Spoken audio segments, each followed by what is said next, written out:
Hello, hello.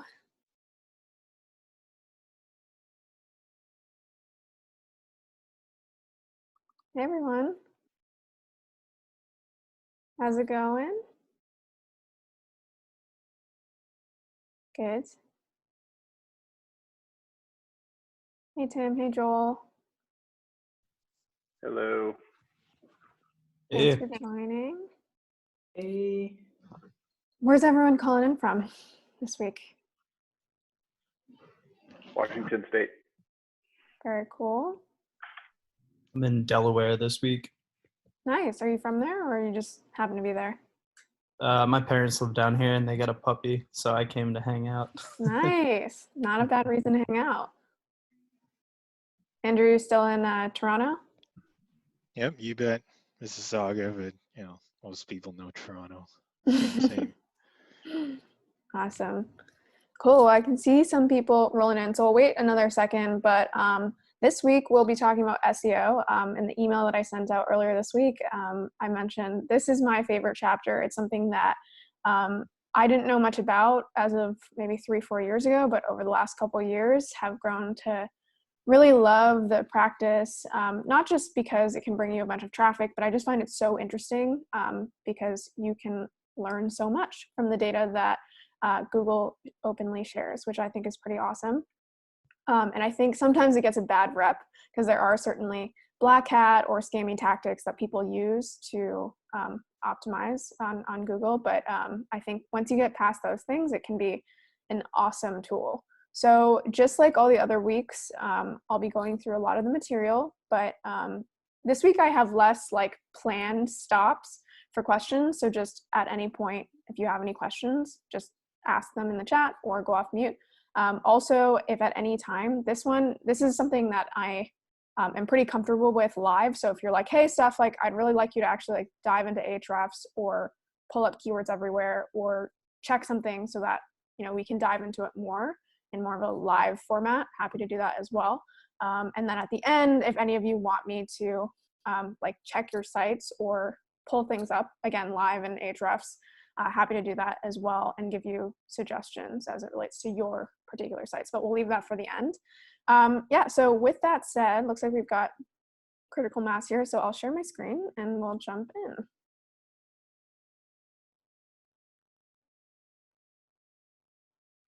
Oops, I'm on the wrong slide. 1 second. Let me exit this. There we go. Oops.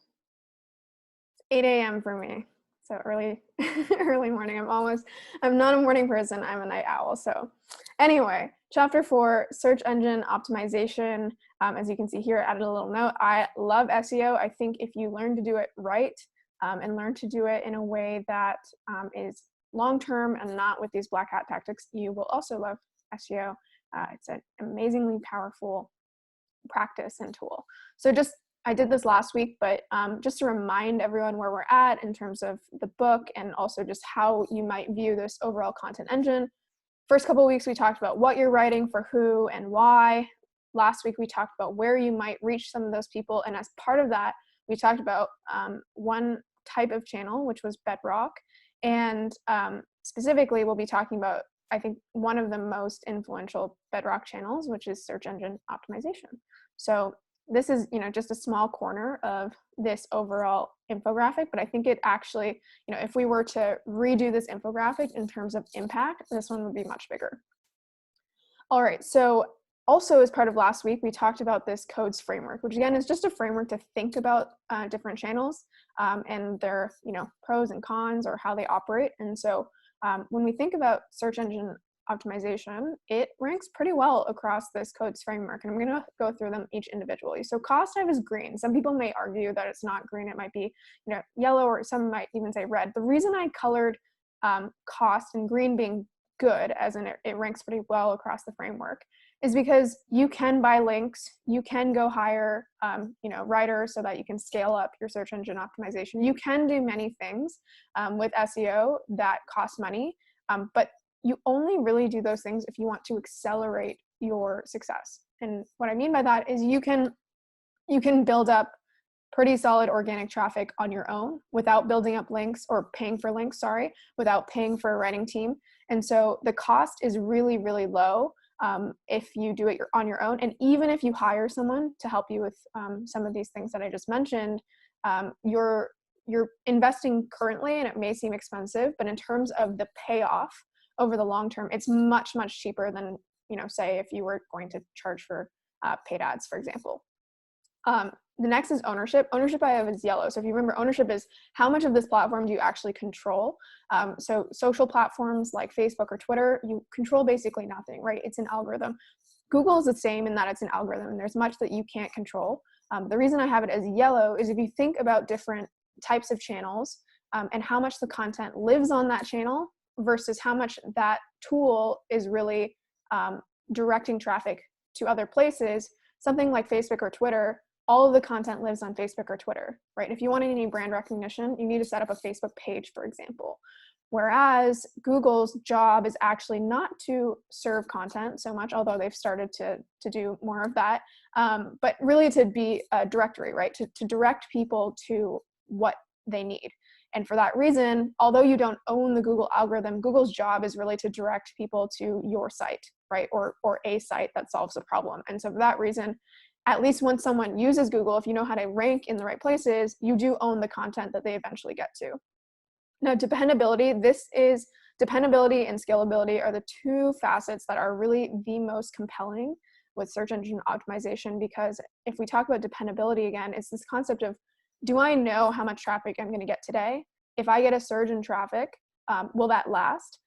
And SEO, because it's a bedrock channel, is extremely dependable. So yes, there can be algorithm changes and things like that. We'll get into a couple of those concepts, but for the most part, if you start ranking an article somewhere, you can count on that article to continue to bring you traffic today and tomorrow and 3 years from now. And so for that reason, it's extremely dependable, and you can kind of build up that foundation. Effort, this is the main reason that people actually don't execute search engine optimization, because it is more effort intensive than some other channels, right? It's much easier to go just throw up a bunch of ads, have some money behind it and get a bunch of traffic right away. SEO does require you to create a lot of content, to do it well, to make sure you're solving problems. And so for that reason, people kind of stray away from effort. But if we're thinking about this in a long-term horizon for your publication, that this really shouldn't be something that you weight too heavily across the entire matrix. And then finally, scalability.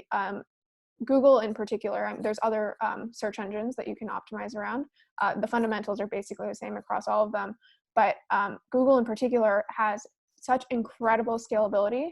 And so if you really want to get to that kind of dependable, incredibly high number of page views every single week or every single month, Google is one of your only ways to get there. And this is what I mean. So building something for scale. This is just a quick image of I guess, different sites, top 100 websites and their relative impact. And you can see even Facebook, which is obviously a huge site, YouTube as well. Google, is much, much, much, much bigger than any of these. And that's not to say, again, that you shouldn't use Facebook or YouTube or any of these other channels, but just in terms of pure scope, Google is incredible. And so just a couple quick facts. Every second there's 70,000 Google searches, which means that every year there's trillions of searches.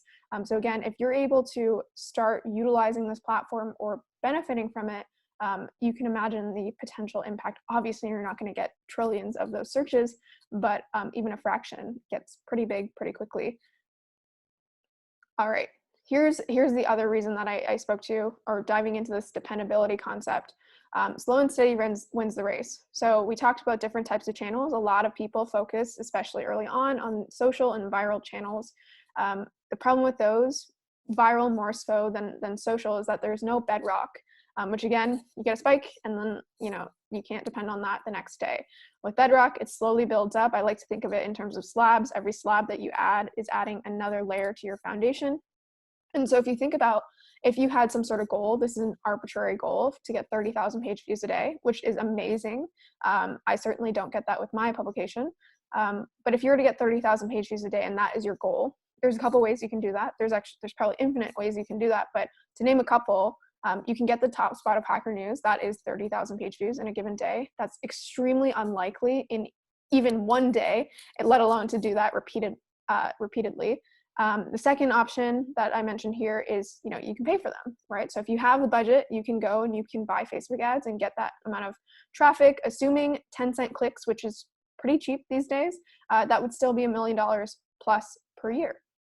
Now, if you were to try to achieve this with organic traffic, there's, a matrix of ways that you can actually achieve this, right? So it actually, the point here is that it actually becomes achievable. So you can do 30 articles with 1,000 page views a day. That's pretty hard to do, to get 1,000 page views on an organic article consistently. But if you break that down and you are, again, not focusing so much on the effort side of things, but if you write 60 articles with 500 page views a day, that gets you there. 300 articles with 100 page views a day, you get the point. But the idea here is that if you're willing to put in the work, each of these, again, each article that gets organic traffic is a slab in your foundation, and that can get you to some pretty amazing heights. And to give a concrete example of this is NerdWallet. So I mentioned NerdWallet throughout the book and also throughout previous live sessions, but they are what I call a billionaire of websites. So there's around 3,000 billionaires in the world, like actual monetary billionaires. Well, NerdWallet is the equivalent of that for websites. So there's, they're in the top 3,000 websites in the world. So if you can imagine how rare it is to be a billionaire, NerdWallet is doing pretty damn good with their traffic. And so NerdWallet brings in 20 million page views every single month. But the even more impressive part is that they do it extremely consistently. You can see here, it varies maybe 1 to 2 million a month, but they're pretty much always around 20 million. And you can see that, actually I'll show down here first, their social followings are not that big. I mean, they're not small, but compared to the 20 million page views that they get, they're all around, tens to maybe in the case of Facebook, hundreds of thousands of followers or likes. But again, 20 million page views is not coming from these channels. You can see actually, in fact, their social channels bring in only 0.5% of their traffic. Now, what does bring in both the traffic, but also the consistency, is that it comes from search. So this is from SimilarWeb. 85% of NerdWallet's traffic comes in from search. This is built up over many years, so don't expect it to get to 20 million page views, similar to don't expect to become a billionaire next year. But this idea still holds for people who are smaller. And just to give a quick overview, I included these in the book, and this is not necessarily targeting any site in particular. Any site on here I actually respect to a large degree, but you can see if you were to guess which one of these has the most or the highest percentage of organic traffic relative to their overall traffic, you can often guess this just by looking at the stability of a particular site's traffic. So in this case, the answer is Neil Patel's site, which again, if you compare this to NerdWallet, looks very similar. It's flat, it's consistent, and both of them have managed to kind of rack in millions of page views a month, versus all these other ones, again, super impressive sites doing really amazing things, but you can see a much less degree of organic traffic is driving their growth. And for that reason, it's not dependable. And something to really call out here is it's actually impressive they've been able to kind of amass this number of page views, but it's really dependent on the work that they're doing today, right? So Harry Dry, again, amazing creator, but everything that Harry Dry does today, or at least most of it, all of his traffic that he gets today or tomorrow, is based on stuff that he's done in, today or tomorrow or the last couple of weeks. And so if you really want to think long-term, and especially I think a lot of people are interested in this concept of passive income, the same thing is true with, passive investment into your site. You will never get to millions of page views unless at least a significant amount is from organic traffic, and you won't be able to hit a point where you actually can kind of rest on the work that you've done in the past, unless, again, you have this bedrock. All right, just a smaller example, just because I know not everyone in this group has sites that bring in millions of page views. So my example is, or my site is an example of this, where I wrote around 20 or so articles, so not that many in 2019, but I optimized all of them for SEO. I didn't really write this year, which, really bad practice, not encouraging that. But the point here is that because I optimized for SEO, I can now guarantee that hundreds of people visit my site every single day, even though I didn't write it all this year. And this is a direct screenshot from Google Search Console. So that's one thing to mention. And then the other thing to mention is that organic traffic is something where it does require you to build up kind of like a foundation of articles. You can't depend on, one article to be your success driver. You can see with respect to my organic traffic over time, it's coming from all different types of articles. My articles about remote work, women in tech, Medium publications, my Writing is Thinking article. Basically, the idea here is that you're building up this library that people end up finding on their own. So it's doing work for you. All right, with that said, hopefully the first couple of slides are meant to be almost like a tool to convince you that you should care about SEO. But now that we've gone through that, what is SEO? What really is it? It means search engine optimization, which is kind of a fancy sounding term, but it's really not fancy at all. All it is Google as a company. And the reason that they have, become such a big company is because they're better at this than anyone else. But their job is just, people go to Google with a problem, and Google's job is to solve that problem. And the problem comes in a form of a query, right? So someone entering information into Google saying, I need this. And something to note is they're not always clear about what they need. We'll get into that. And then Google's job is to give them the best results. And again, the reason that Google has beat out, literally hundreds, if not thousands of other people or companies that have tried to be search engines is just because they are the best at giving the best solutions. If you remember like a decade ago when you used search engines and you type something into like Yahoo and it would just give you horrible results. Well, that's why Google beat out Yahoo, because they give better results. Now, what is amazing about SEO, one of the things that I love is because Google actually gives you pretty much all the information you need to understand what people care about. So with social, if someone's scrolling on Twitter, you don't really know what that person's looking for. That person might not even know what they're looking for. But with Google, every time someone goes and enters something into Google, they have a problem that they're trying to get solved. And again, the problem can be micro, but it's still a problem. And if you take the information that Google gives you, whether it's keyword search volume, intent, which is something that I'll talk about, you basically are able to identify what problems people have and that they're telling Google about, and then you can actually use your content to solve those problems or use this information to go inform the content that you want to create. And so basically learning SEO is, again, search engine optimization, kind of fancy sounding term. All that is about understanding how to identify problems, which, there are trillions of, we know this because there's trillions of searches every year in Google, and then learning to provide valuable solutions to these people that are entering them into Google. So really, I want to emphasize, there's a lot of black hat techniques. If you want to do black hat stuff, I don't personally do it. There's, people who do, but if you can get past that and, don't worry about that stuff and just reframe your view as SEO as being this incredible tool and this incredible data set, especially of understanding people's needs so that you can then go and create things that people want. I think then you can start benefiting from the platform a lot more. Steph, can I ask you a question quick? Yes. This is Dylan popping in. One, thanks for coming on the podcast, by the way. That was No fun. problem. But with, say, David Perell, I know you mentioned him in the book. Yep. Why wouldn't he focus on SEO as much? Like, what is his approach? And if you were consulting him, would you tell him to, put more energy towards SEO? So I think I've never talked to David about this, so I can't speak for him, but what I've seen with creators overall is that if you're seeing a lot of success, like whether it's David Perell or Harry Dry, without optimizing for SEO, you don't really feel like you need it. And I would also say that most people don't know how to do SEO well, and so they don't understand the potential upside. But I would also say that I've seen consistently when I've kind of done this presentation with people or talked to people who are building up their own publications that they think that SEO and being a creator are like mutually exclusive in the sense that like David Perell probably thinks he has all these amazing ideas, and he does, and therefore like he doesn't need SEO to like limit what he's writing. He doesn't want it to inform the quality of his work, and I'll go into more of this later on. I actually think SEO can improve the quality of your work. there's an extent to which you can optimize for. So something like NerdWallet, their process is actually going and starting with SEO from the very beginning, where they're saying, what queries are people searching for? How do we then go rank for these queries? How do we create content for those?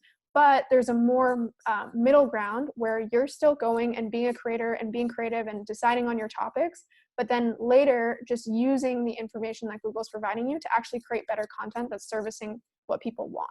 Does that make sense? So like, I think that people often, especially creative people, think that SEO is like a limitation, or it's something that can't fit natively in their process, and so they discard it. And they also think that they can succeed without it, which you can.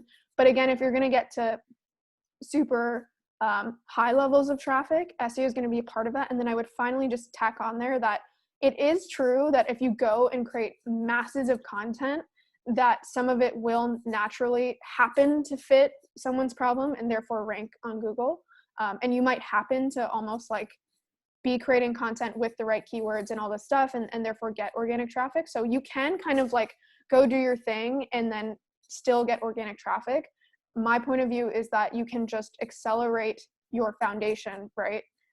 If you know how to do things properly. So for example, David Perell, I could probably go to his site, find a couple different articles that he never optimized for SEO, change only a few things about the articles, like literally just parts of the title, parts of the slug, and he would, you know, have already written those articles. The integrity of those articles would still stay put, but then he would be getting significantly more traffic from organic. So I hope that answers your question. Again, I can't speak to David's point of view, but that's normally what I see in terms of why people don't focus on the Yeah, that makes sense. So basically your side is it wouldn't change the content of the writing. It's just these small tweaks that could have big impacts, but maybe they haven't accepted that belief yet. Well, I think sometimes they don't know that. I'm not speaking directly to David, but sometimes they don't know that it's possible to actually not really, you know, adjust the integrity of an article, because most people think, okay, if I'm optimizing for SEO, I'm completely like revamping my process. I'm not actually going to write about things that I want to write about. I'm going to completely have to rejig my article in order to fit keywords. And my point of view is that doesn't necessarily need to be true, but also have an open mind. And I talk about this, I think actually on the next slide, where Google is a resource to you. All of the things that you can learn from Google are basically Google taking all of this information, trillions of queries, and saying, this is what people want. And then in addition to that, we'll get into this more in later in the presentation, Google doesn't only tell you, hey, this many people care about this thing. It shows you what results are actually servicing these people, right? And therefore you understand how you can actually potentially create something of better value for these people, right? And I talk about in the book this difference between purely informational and purely inspirational articles. Inspirational articles would be something like, I sell onions on the internet. If you're writing an article like that, don't optimize it for SEO because no one's searching for it. But if you are writing about something that people do search for, that is a problem for them, then again, I think you can actually benefit from learning what Google has to tell you and integrating it instead of viewing it as this like either or thing. That's a good point. Yeah, I'm trying to think like Peter Thiel's religion, like those topics. I don't know if people, is that like an onion? Sorry to hog up a lot of time, but is that an onion type article, do you think? Or is that something that people would search for? The way that you can determine whether something's inspirational, informational, and again, inspirational doesn't mean it's actually like inspirational, but it means just like informational articles purely just mean people are searching for this thing. And you can test that by just going to Google and using a tool like Keywords Everywhere and just checking, are people searching for this thing? If there's zero search volume, it probably means that either it's like you're using a way too niche long tail keyword, or it just simply means that, yeah, it's more of like if I search even today, I sell onions on the internet, we're selling onions on the internet, like there's going to be zero search volume for that. So that's the direct indicator that it's an inspirational article, not an informational article. Thank you, Steph. Sure. All right. So I'm going to keep moving just because I know we've got lots to cover in this session. So I kind of actually went over this in the last answer, but the thing that I think is most compelling with Google is that you actually have the answers to the test. And what I mean by that is there's so many tools, whether it's Keywords Everywhere, Ahrefs, the information that Google provides you directly within Search Console, so that you basically have this amazing data set. And this data set answers a couple different things. So one, it lets you know for any particular problem, how many people have this problem. That's the search volume for that particular keyword. Is this problem becoming more of a problem over time or less of a problem? AKA, do people care more about this or less about this? And you can see that again through increasing or decreasing search volume over time. You also, through the results on a page, can identify not just, is this a problem, but what is the type of solution that people need? And you can see that through the results and the intent of the query. You can also see what are, if someone cares about this, what else do they care about? And that's through the adjacent queries, so secondary keywords, relative to the first keyword, the primary keyword that you were looking at. Again, you can see what are the existing solutions out there right now, so pages that are ranking on that page already. And then you can also see, of the solutions that exist, what is the competitiveness of those solutions by looking at the domain authority, which we'll get into later. So the idea here is, there's probably even more things that I didn't mention here, but it's this incredible data set that if you know how to use it, you're not just using it to get more page views, you're using it to understand what problems exist and also how to solve those problems. So understanding SEO or SEO done right is this concept of understanding search intent, what someone's really trying to get to, how they're thinking about that, leveraging the information so you understand what people are really looking for, and then just simply optimizing your content to actually integrate that information. All right, so getting a little more tactical, let's talk about what really matters. And I think another thing that prevents people from kind of accessing search engine optimization is because if you go to any site that talks about quote unquote rank factors or ranking factors, you get this long laundry list of all the like very specific things that matter, right? So whether it's your content length or the bounce rate or how mobile friendly it is, or specific links or what the anchor text is, there's literally, like, as you can see here, some articles name hundreds of ranking factors. And if you're trying to optimize across hundreds of ranking factors, that's A, incredibly overwhelming, and B, like, how do you prioritize across that? And so the other thing to mention here is that because there's so many ranking factors, yes, certain people game those ranking factors. But if you're thinking long-term, if you start to game these ranking factors, like, you will lose, because Google's purpose is to provide the best solutions for people's problems. And these are just indicators to Google, right? So if you're just optimizing for a ranking factor, but not actually providing value, you will not win. So to simplify this, the way that I think it's helpful for people to understand is that there's really just three things that Google is trying to garner from each of these ranking factors. And it's whether a site or a particular page is credible, whether it's relevant, and whether it's usable. And so I gave an example in the book of pizza, but the same thing is true if you were trying to find a good bar, right? Let's say a good cocktail bar. You would do the same kind of things that Google is doing, because similar to, sorry, my boyfriend's washing dishes. Anyway, if you are trying to find a good cocktail bar, you can't physically, let's say you're trying to find it in New York, you can't physically go to all of the cocktail bars in New York and try all of the cocktails there, like see the ambiance, look at the prices, see if there's a wait, all these things that you would want to know to discern whether a cocktail bar is one that you want to go to, you can't do individually. And so use indicators. So with the same idea, credibility, relevancy, and usability, you would maybe ask your friends for a recommendation. You would look for reviews online. You would go to the site and look for relevancy. Do they have cocktails that I actually like, for example? You would look at usability as well, which sounds a little strange with a restaurant, but you would look at, for example, their wait time, their approximate wait time. When does the bar close? Does it fit within my needs, basically? And so you do the same thing every day, and Google is doing these things because, again, Google can't hire a bunch of people to go to a site and then compare all of them and say, hey, I actually think this site is the best. So Google just uses all these ranking factors to try to ascertain what is actually providing the most value to people. And just to give a couple like very concrete examples of how you can go from a ranking factor and relate it back to one of these principles, backlinks and domain authority, which is something that is very heavily weighted in the Google algorithm, that is just a signal of credibility. So you can think of a backlink as a micro signal that someone is saying that your site is worth or is adding some sort of value and is worth visiting. Keyword density is really just a proxy for relevancy for Google. Site speed is a proxy for usability. And so you can actually, in one of the exercises that I shared in the exercise booklet, is to go through, you know, a site similar to one of these and just think through, like, are they really using this to ascertain if a site is credible, relevant, or usable? And I can almost guarantee every single one of them would fit within one of those 3 buckets.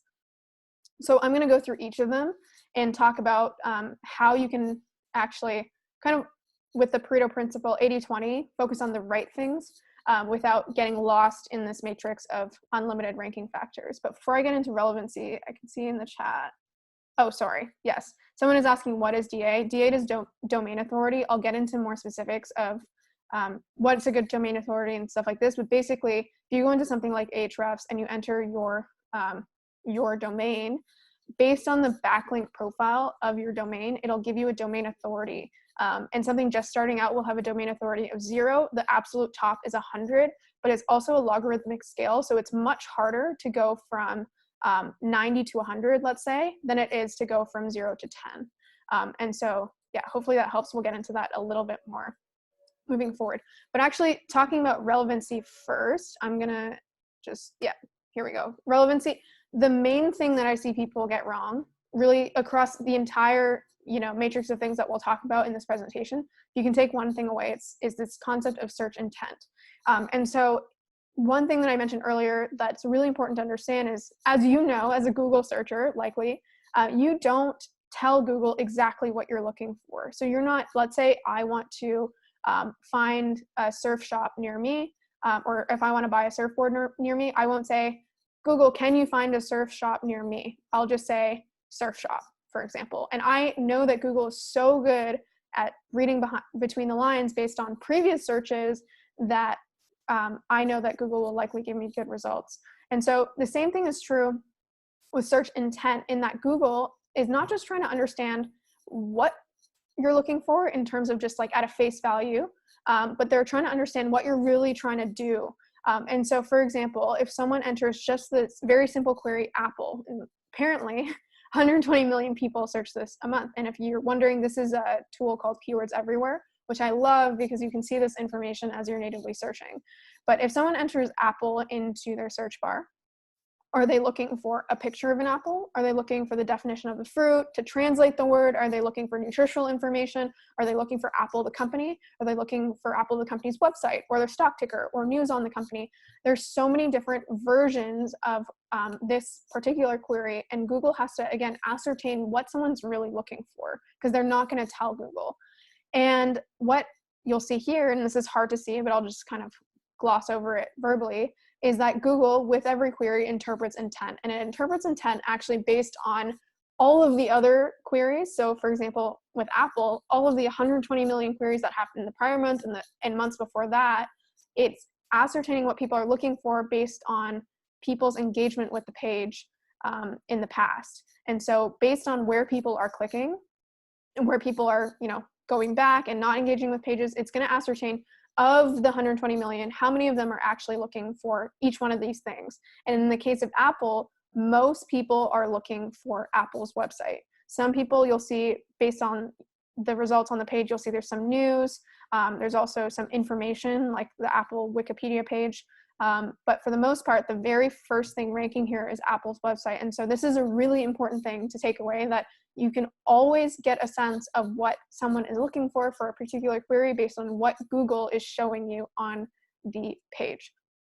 Now, this leads me to search intent classification. So there's different types of search queries. So there are different types of moments, and this is directly from Google. Google shares this. There's I want to know moments, I want to go moments, I want to do, and I want to buy.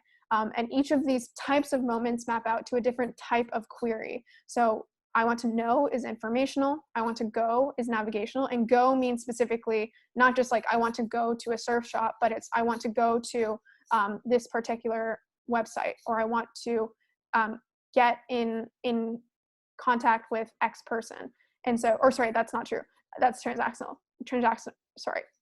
I want to do moments are transactional, and then commercial is basically I want to buy. But what's really important is commercial queries are not necessarily queries where someone immediately wants to buy, but they need help actually facilitating that purchase.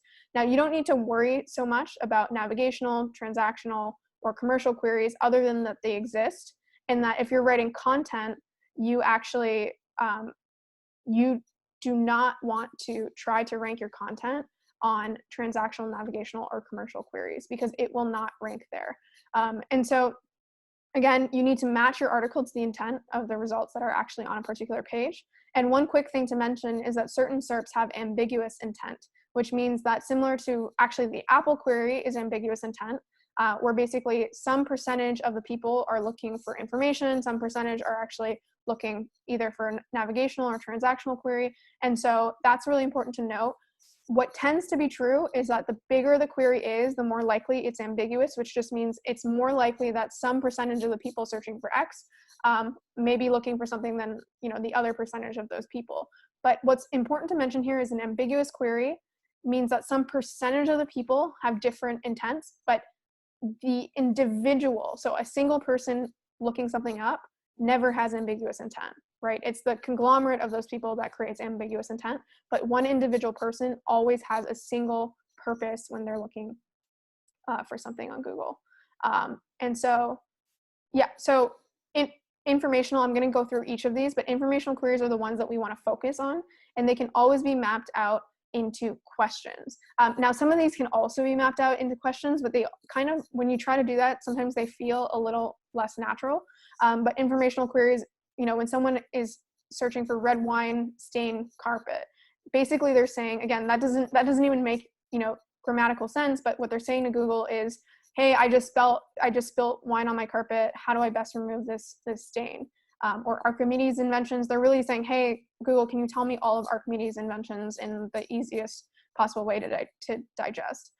So informational articles are always providing information on answering a very concrete question, even if that question isn't very clear in the query itself.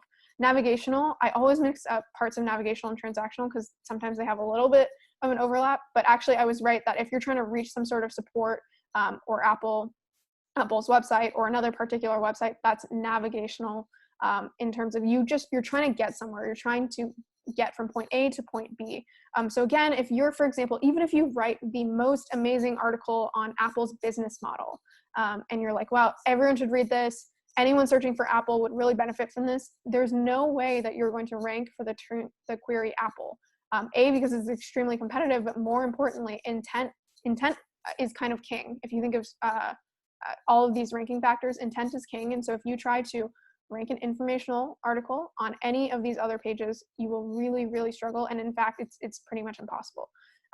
Transactional is when you're actually trying to do something, right? So you're looking to download the Robinhood app, you're trying to buy something. So again, it can be confusing. Commercial and transactional are confusing because commercial doesn't mean you're ready to buy. Commercial means you are thinking of buying something and you need more information, whether it's a review site, you're comparing two different products, things like that.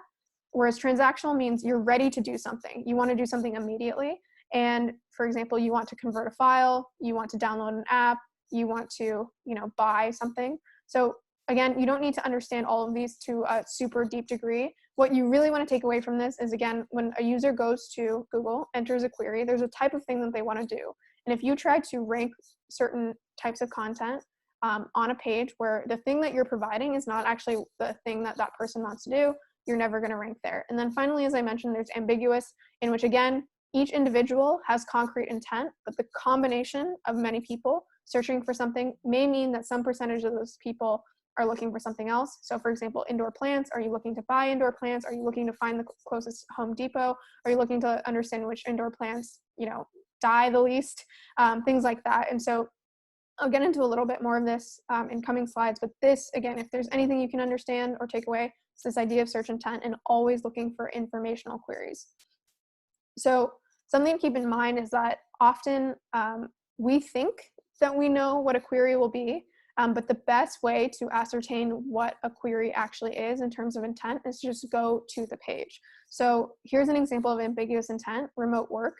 So again, is someone searching for remote work? Are they looking to get a job? Are they looking to understand what remote work even is? Are they looking to get to a particular remote site? In this case, you can see it's an ambiguous query where you see some of the results are informational, like whether it's news or whether it's, you see this article that says, what is remote work? And then some of it's transactional, they're trying to get a job. And at the end, some of it's even navigational where they're trying to get to a particular site. Now you can generally, if you go into Ahrefs, you can see it has this tool where you can see how things have ranked over time for a particular query. And you can generally tell if something is ambiguous intent, based on what's on the page, but also based on how much things on that page shift. Because what that's saying is there are certain queries that you can look at and for years, the top results have been the same. But if things are shifting around in the first couple positions, especially for a large query, that generally tells you that Google isn't quite sure what is best for users and it's still continuing to test things. Google's always testing things, but that's a great indicator that something's ambiguous. Now, it's really important to listen to Google. So again, you think you might know what type of query is, but in many cases, you'd be surprised at that the fact that people searching for that thing are actually looking for something else. So this is an example of where slight changes in queries can mean different intent. So this may seem obvious, but I see people do this wrong all the time. So for something like remote jobs, that's a transactional query. For something like remote work tips, that's an informational query. For something like remote OK, that's a navigational query. So even small adjustments in the query can make a difference. I'm going to go back to the slide in a second, but to give another example, there's this site called Principled Design. But if I were to tell you about this query, Principled Design, you may think, oh, that sounds like, the type of thing where you'd write an article about how to be principled with design. And so that's probably an informational query. Well, actually, in reality, if you actually go to the SERP and you type in Principled Design, you get a navigational query. People are actually trying to get to this particular company. Whereas if you switch the keyword just slightly to be design principles, then you actually get that informational query that you probably hypothesized. So again, if you're unsure, or even if you're not unsure, even if you're pretty confident, go to the SERP and actually check that the results on that page, which is again a signal that Google's saying, hey, this is what people want for this particular query, maps out to what you're actually creating.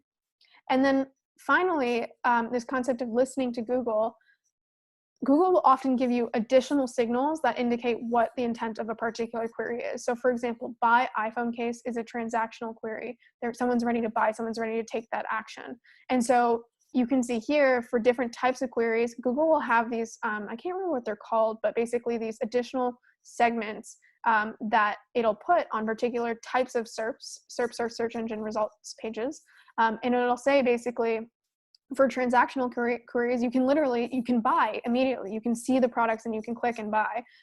You will not see this on an informational query. Similarly, for this query, which is houseplant terminology, that's an informational query. You can get that, you can garner that from basically the first couple results on the SERP, but you can also even more validate that based on this people also ask section, which Google tends to add to informational queries. Because again, it's like, informational queries tend to be this approach of asking a question to Google and getting a content-based answer. And so typically there are many other versions of that question or associated questions, and Google includes them in this people also ask section.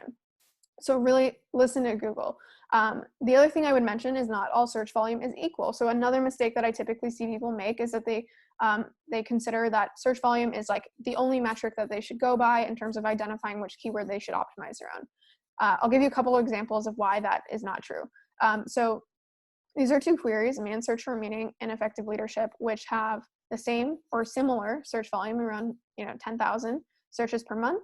Now, if I were to choose just based on seeing the SERP, I would go for the one on the right, effective leadership, because man's search for meaning is an ambiguous query. Ambiguous, again, does not mean specific people don't know what they want, but there are certain people searching man's search for meaning who want a summary of the book, certain people who actually want to buy the book, and therefore you're only going to get a mix of people's searches and their intent, and that's harder to rank on versus something like effective leadership. Everything on this SERP tells me this is an informational SERP, including the people also ask section. And if you actually look at all of the things ranking here, they're long form articles. And so if I'm writing a long form article, if I were to choose between the two, I would choose this one, even though they've got around the same search volume. Now I want to get into the section of credibility and show again that some of the things that I've gone over so far aren't enough.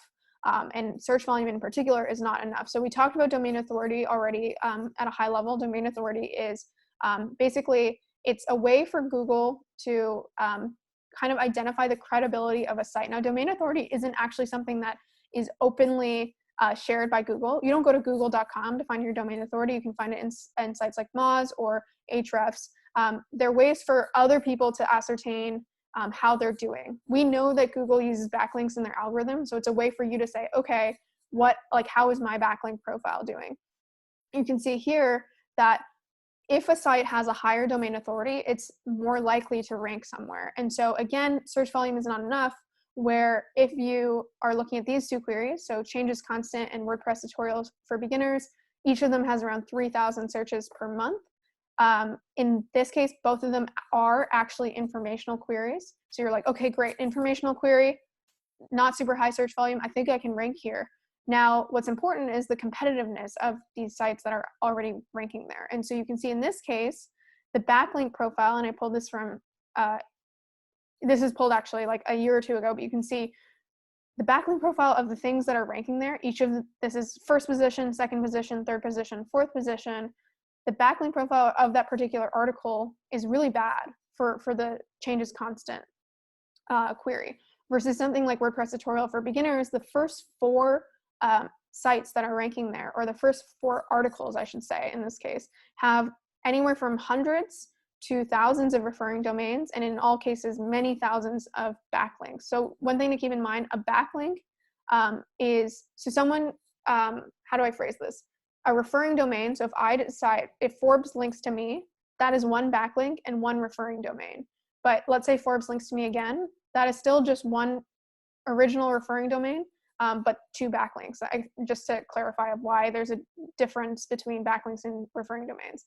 Now, Ahrefs is an amazing tool where you can go in and you can see the keyword difficulty. And this is basically Ahrefs parsing all of this information behind the scenes and seeing how many backlinks that particular link has, and saying how difficult it is to rank on that particular SERP. So again, just trying to show you guys some of the nuances of all this, where just looking at keyword search volume isn't enough. You also need to understand how competitive a SERP is. So in this case, I would much prefer to write an article about Changes Constant versus creating another WordPress tutorial for beginners, because it's extremely hard to rank here. So this leads me to this concept that not all domains are equal. This sounds obvious, but something like Forbes has a much stronger domain authority. You can see this DR, they call it domain ranking, versus The Hustle, versus my site, versus another site that I built called Unoya. And you can see this pretty much directly maps out to the number of referring domains and backlinks that these sites have. Now, just because you don't have a high domain authority doesn't mean you can't rank anywhere. It just makes it much harder for you to rank in places. So for example, if all 4 of these sites wrote the exact same article, optimized for the exact same queries, Forbes would rank the highest. Because again, this is the backlinks and the referring domains are credibility signals to Google. Now, this leads me to the point of, as you're selecting your keywords to rank for, you should be reasonable with your targets, especially as it relates to how high your domain authority is. So niche keywords, which I say are typically in the low hundreds to low thousands, those are what you should be aiming for, especially if you're starting out. These are much better than broad keywords for a couple reasons. So the first is, as I mentioned, broad keywords tend to be more likely to be ambiguous intent. And so as you target more niche keywords, you can more easily get the intent correct and make sure it's an informational query. There's also less competition. This sounds obvious, but it's not just in terms of the number of results, but as we saw in the last page, certain results can be stronger and therefore harder to beat. And then finally, this is really important, is that Google, in terms of the way it presents results and the way that people engage with them, the first result gets a majority of the clicks. You know this based on the way that you engage with Google. The second and third results get some, and then after that, it really, really drops off a cliff. And then anything off the first page gets almost nothing. And for that reason, sometimes I hear people say stuff like, oh, if I go for a query with like 5 million searches a month and I just get a fraction of that, then, you know, I'm doing pretty well. But in reality, it's much better to rank first on a bunch of small queries than to rank, you know, 50th on a bunch of big queries, because, you know, I say in the book, 0 times anything is still 0. So don't try to go for a big query just because it has a bunch of search volume, unless for some reason you think you can rank there based on the strength of your DA and the intent of that particular query. So if you're not Forbes, if you're not HubSpot, don't try to rank for queries that have millions of searches a month. So that leads me to this concept of choosing a keyword. So something that I see people also get wrong is that they don't, at least if you're not versed in SEO, you don't know that you're trying to rank for a particular keyword. And you're trying to optimize your articles for one keyword, not many keywords, one single primary keyword. And that is because with your article, you're really trying to think about what single problem am I solving with this? If there's multiple problems that you're solving, then I would encourage you to probably break up the article into multiple articles. And so here's what you do if you're trying to find or identify your single keyword. So you first start from this concept of how might someone articulate the problem that I'm trying to solve or that I am solving with this article? How might they articulate that to Google? So let's say I start with my solution, and my solution is an article, a long form article about indoor plants, and it details exactly which indoor plants are easiest to take care of. I then ask, if someone was trying to benefit from this article, what might their original problem be, right? And so what you'll find often is that there's not a single keyword that you can optimize around. There's many, but you should choose one. So for example, I could go with indoor plant guide. I could go with plants similar to pothos, I don't know how to pronounce that. I could go with top indoor plants. I could go with some sort of title like keeping indoor plants alive. And each of these has different search volume. And you want to choose one. And you don't always want to go with the biggest one again. You want to go with the one that most concretely aligns with the value that you're actually providing and optimize around that. And I don't go into depth into how you actually optimize it. A little bit of that is in the book, but you want to make sure it's in your title, your slug, in your meta description, throughout your article. You can use tools like Yoast to actually kind of have more of a checklist. But the idea here is that you're not abusing your article and completely transforming it. You're ideally finding a keyword that fits pretty naturally into what you've already created. And then you're just making sure to make slight adjustments, like making sure it's in the title, to make sure that Google can recognize the particular article and its relevance, right? So remember, credibility, relevance, usability. This is relevance, where Google has to scan trillions of articles every single year. And so in order to do that and relate them, you're helping Google do that by including this keyword that you're trying to rank for in parts of your article. Now, this relates to something that Dylan mentioned, or the question that Dylan asked, in that if I'm doing this research, this is something that you can do at the end. And especially if you don't want to adjust your creative process, then that's what a lot of creators do. But there is merit or value to actually doing this earlier on, not necessarily to mess with your creative process, but actually to, again, improve the thing that you're creating. So if I did this earlier on and I looked up something like indoor plant guide, using a tool like Keywords Everywhere or Ahrefs, I get a bunch of keyword suggestions. And in addition to the keyword suggestions, I can go and look on those pages and see what's ranking there and what those talk about. But for example, these are the keyword suggestions where it says indoor plant identification, there's selector, do plants like music, house plant care sheet. So just in looking at this, if I'm creating an indoor plant guide, I don't have to, but I can say, I think I know what people want, but Google's actually telling me of the people who want an indoor plant guide, what do they actually want? And they want probably some sort of selector. They probably want to know how to take care of them throughout winter. They probably want to know if there's low sunlight, how to take care of them. And so again, you don't have to do this, but integrating SEO earlier on actually can help you understand what people are looking for and then actually make your content more useful. Another thing that you can do is if you're a creator and you totally know what you want to write about, then great. If not, if you actually want to look for ideas, I give a couple other examples in the book, but one thing that you can do is do a competitor analysis. You take something like a site that you want to emulate or that talks about similar things to you, you dump it into Ahrefs, and you get to see what those sites are ranking on in terms of organic keywords. And you can adjust it. You can see there's filters here, so you can get it to exclude certain keywords. You can also adjust it, and I would recommend this again to adjust it for volume, right? So you're not just seeing what some big site is ranking on for all keywords. You're probably going to adjust it so it's only between 100 and 5,000. So you're in that niche keyword range, and you can do this, and then you get a sense of what these other people are writing about. You filter it for informational queries again, and then you can create something similar or better. And one thing to mention here is that you're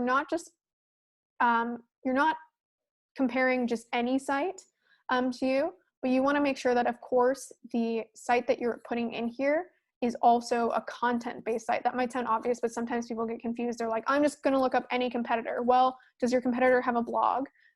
Or is your competitor a publication by nature? You want to make sure of that, because you don't want to see what some random product is ranking on, because probably many of the things that they're ranking on are navigational or transactional queries. I can see the chat going off, but I'm gonna make sure that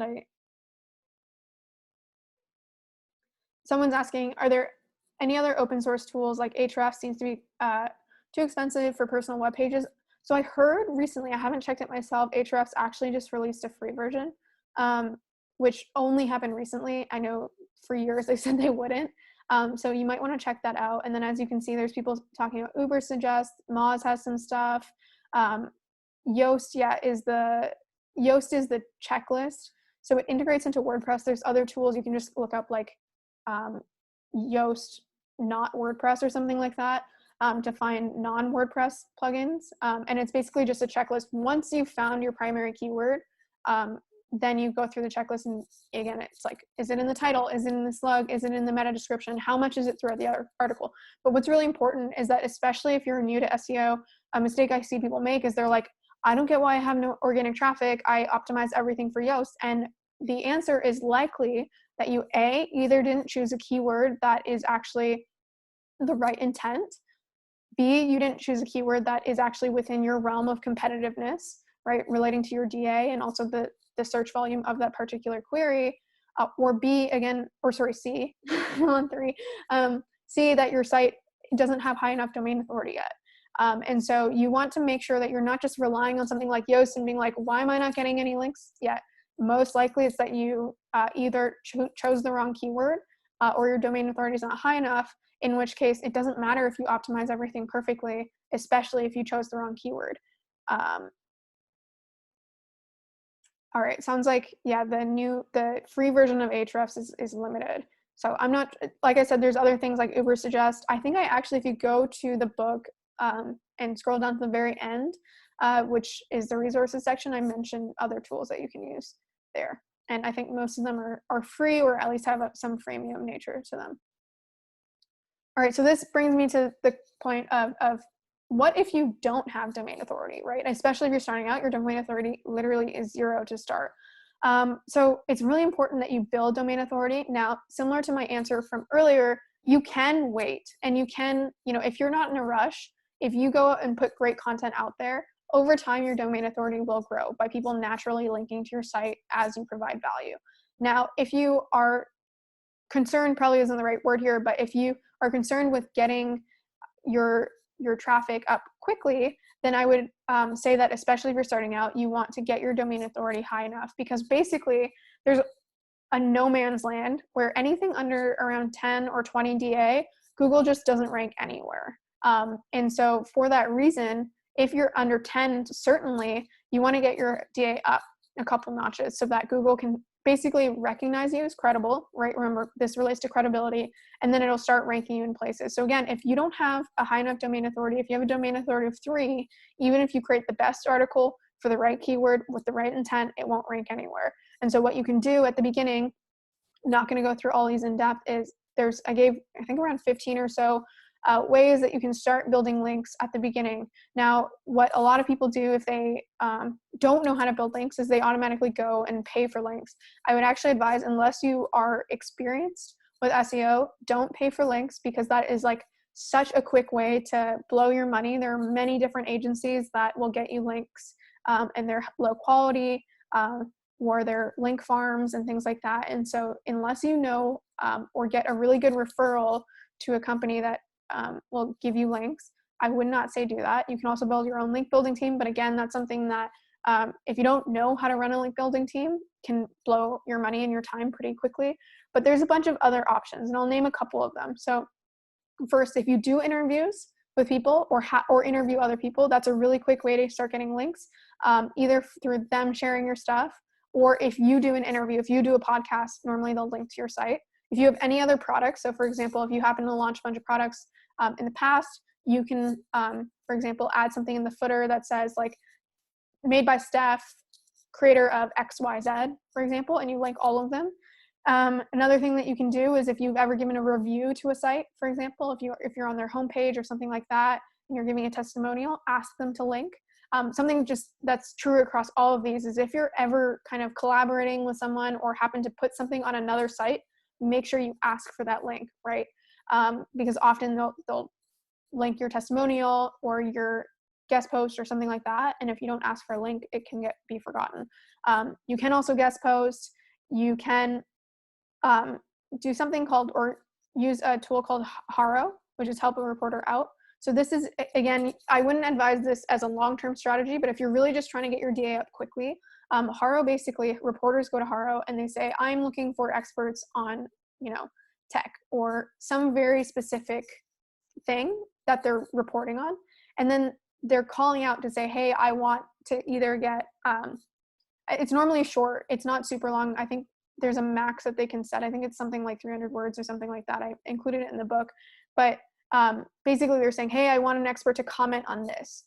And so if you can go through Haro and you can submit, say, hey, I'm an expert in tech, and they will link to you. But the problem with Haro is you're not guaranteed to get that link. I think a lot of people that I've heard, who use Haro get somewhere between like 10 to 30% success rate. Obviously depends on your expertise and how often someone on Haro is looking for that. So you're not guaranteed to do it. It can be a decent amount of work. So again, it's not a long-term thing, but something that you can do at the beginning. Another thing that is done that requires some creativity, but you can create a linkable product. So you can see a couple examples down here where you can, for example, Neil Patel created an SEO checker, Starter Story, Pat created this, these how to say no templates, Nomad List created a fire calculator. All of these things are things that provide value to people and are super shareable, right? So as people share them, they not only share them on things like Twitter or Facebook, but they normally will link to them in other articles, and these can bring in a ton of backlinks for you. So for example, all of these have a couple dozen at least referring domains and many hundreds of backlinks. So that's another thing that you can do. You just want to make sure that you're not, devoting a ton of hours into something like this if it's not actually going to be linkable in the end, in the sense that people won't actually share it. So it is a bit of like an investment. Risky maybe isn't the right term for this, but it takes time and may not pay off, but it can pay off if it does hit. And then in general, there's a bunch of other suggestions here, like you can submit your stuff to directories. When it's in a directory, it'll get a link. If you do end up trending on something like Hacker News, that brings you a bunch of links. But again, it's hard to do, not necessarily guaranteed.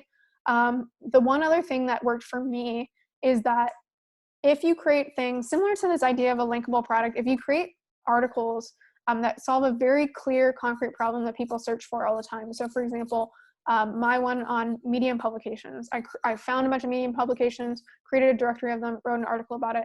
That got a bunch of links pretty quickly because it's something that people wanted to share or talk about or embed in their articles. Same thing with my DigitalOcean post, same thing with my Women in Tech conference list. So you can start to do things like that, and that's how you can build up domain authority at the beginning. Just looking at the chat. So someone's asking, how do you justify how much to spend on an SEO service? So it depends. It's kind of like how do you justify any service that you use? It depends on how much value it's actually providing to you. And so sometimes people, if you don't know how to use something like Ahrefs and you're just using it every so often to check the DA of something, it's not actually providing any value to you, right? But if you're using something like Ahrefs to actually like find better keywords that you rank on, to actually do competitive research to identify topics that you can write about, then I think it's a no-brainer. It also kind of depends on how serious you are about your publication, right? So for example, if I was paying I think Ahrefs is $99 a month. So if I was paying $99 a month and I was publishing once a month, maybe it wouldn't be that valuable. But if I have a team and I'm publishing several times a week, then I think it's a no-brainer. I would also say though that, so Ahrefs is the most expensive that I've come across. It is the best, but with everything that Ahrefs does, there is a tool that does that for you pretty much to like the degree that you would need. So for example, if you're looking for secondary or related keywords, you can use something like Keywords Everywhere, which is paid, but like way, way, way cheaper. Sorry, train. So Keywords Everywhere, I bought $10 worth of credits last year. I'm still not through them. You can also, if you have an AdWords account already, Google's Keyword Finder is pretty much, equivalent to Ahrefs in terms of finding adjacent keywords. Keywords Everywhere also has the functionality of looking up search volume. So again, most of these tools have alternatives that are, almost as good and less expensive. However, if you're serious about it and you're using it often, I think even the $99 a month for Ahrefs is going to be worth it. I wanted to quickly showcase this example of a company that's playing on this idea of creating tools or playing on this concept of what I call associated problems. And so if you're looking to build up links quickly, or if you're just looking to bring in a bunch of traffic, you may consider thinking about who your core audience is, and then not just writing or creating assets for things that they need at face value, but these associated problems. What I mean by this is, so TransferWise has done a great job of building up their traffic organically where it accounts for 50% of their traffic. Now, that seems kind of strange because TransferWise is, it's a paid product. It's not a paid product. TransferWise is free, although there's fees. But what I mean by this is it's a tool online. And so it in itself is not a publication versus something like NerdWallet. Now, what TransferWise has done really well is thought about, okay, for the type of person that wants to use TransferWise to transfer money, we're not going to just try to rank on terms like, transfer Canadian to US dollars. We're actually going to think about, of the people that would want to use this, what other things might they be searching for? And so TransferWise did this thing where they identified that there's a ton of search volume for what they call routing numbers. These exist in the US. It's hard to see here, but a lot of these routing numbers, and there's many of them, have anywhere from low thousands to many hundreds of thousands of searches a month. TransferWise went and created the best solution for these routing numbers so people can access them easily. And now they're ranking, first for many of those. And this is one of the major drivers for their organic traffic, which is 50%. Now, you do want to make sure it's an associated problem. What I mean by this is you don't want to go just create anything that's unrelated to your users, because in the end, you're driving this traffic back to your site, and hopefully the people who are using these routing numbers will actually end up going and using TransferWise as well. You don't want to just like kind of aimlessly go seek out things that might bring in traffic. And then the final thing on DA that I want to mention is that there are second chances. And what I mean by this is that Google consistently, every single day, is testing stuff everywhere, not just within their algorithm, but it's actually retesting articles. And in particular, as you build up your domain authority, it will retest articles that you've written in the past.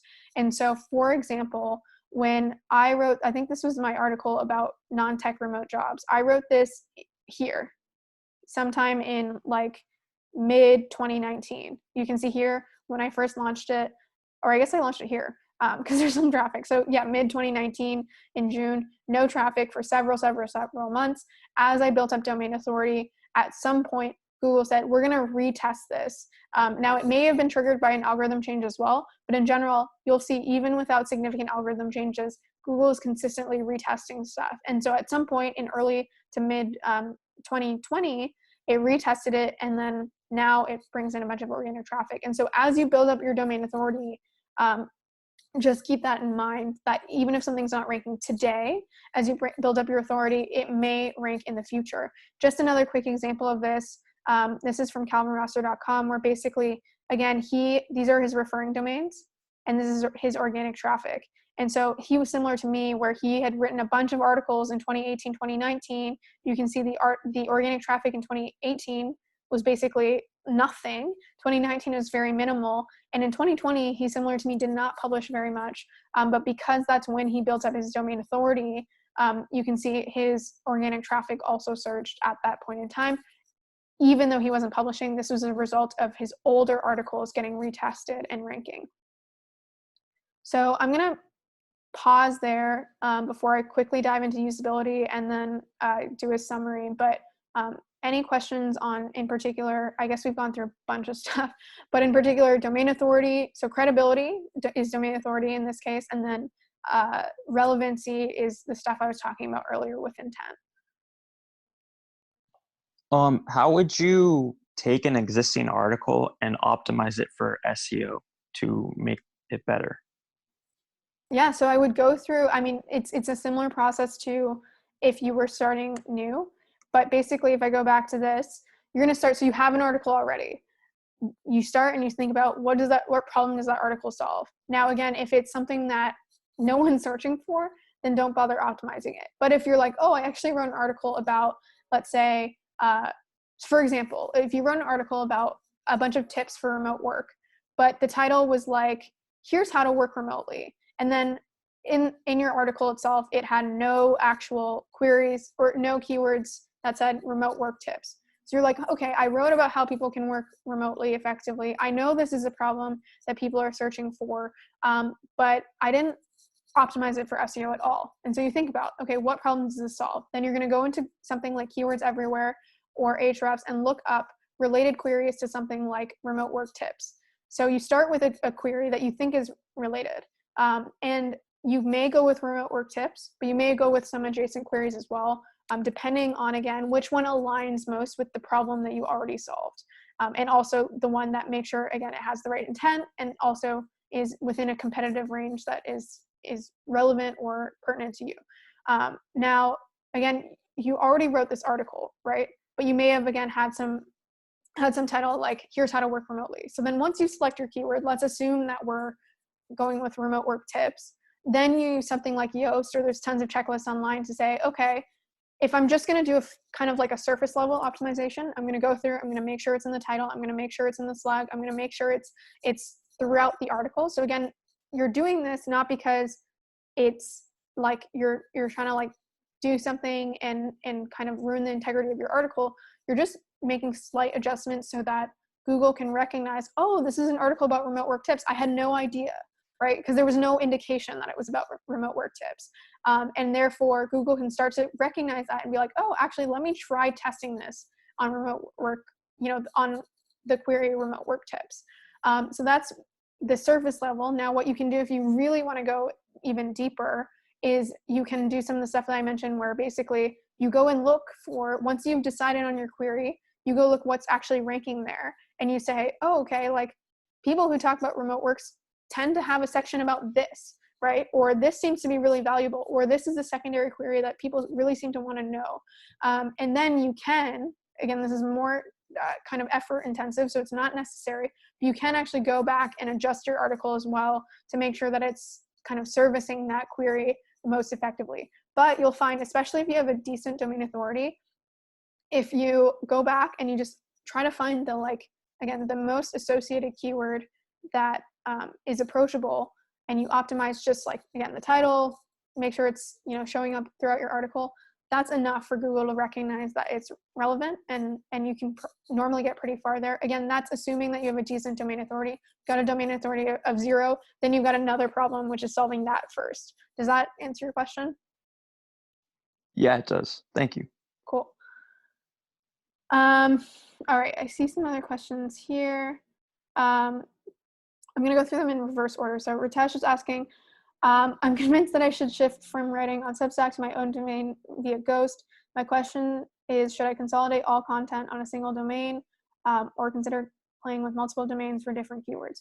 Okay, so if you are writing about like completely different things, and what I mean by this is, for example, if NerdWallet wanted to start writing about fashion, Google does relate certain domains with types of topics. Now, this isn't an end-all be-all. There are many sites that talk about many different types of topics, but for example, if Google has recognized that NerdWallet is a site that is an expert or credible in finance, then it'll more likely rank high there, versus if NerdWallet tries to start ranking on fashion-related terms, it'll be much harder. So if you're talking about like completely different things and you plan to have like one publication about X and one publication about Y, put them on different domains. However, if you're vaguely just talking about, you know, for example, mine, I talk about anything from remote work to technology to, you know, diversity, things like that. You can put it all in the same domain, and definitely don't go and create domains for every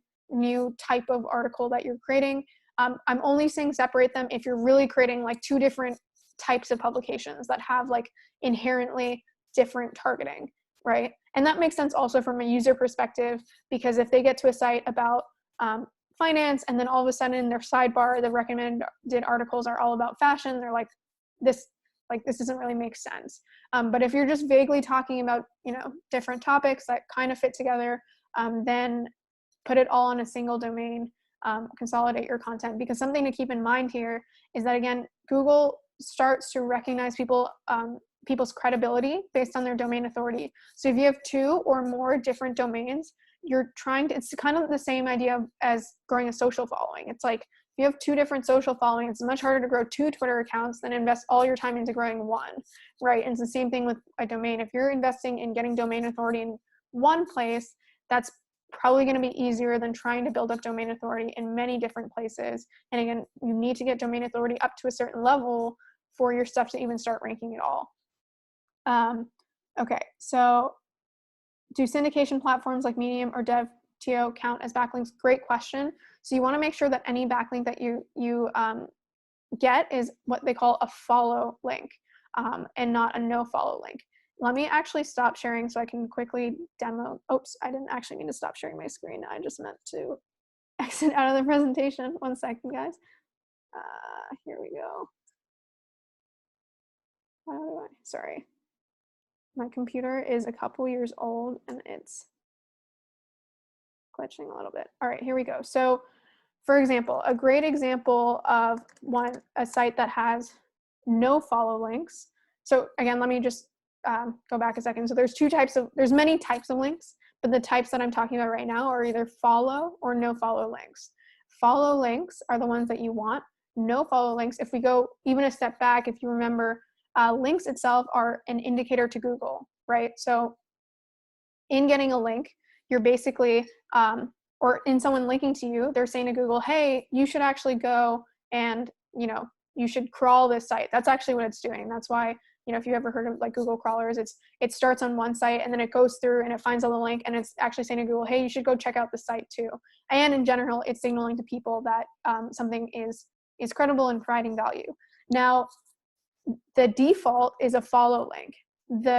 What you can do is, if basically you're saying to Google, I'm linking to this, or this is being linked on my site, but I cannot actually kind of like put my name behind this, I can actually not recommend this site in terms of credibility, then it turns into a no follow link. And you'll see no follow links tend to exist on basically, you know, community sites where people self-publish.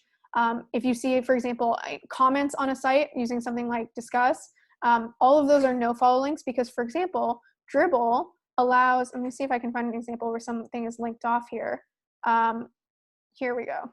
So if I inspect this, Dribbble lets any designer, any person that goes and kind of adds to the site, they can add whatever they want, right? So this guy, I don't know his name, but he added this link that says available exclusively at UI8, right?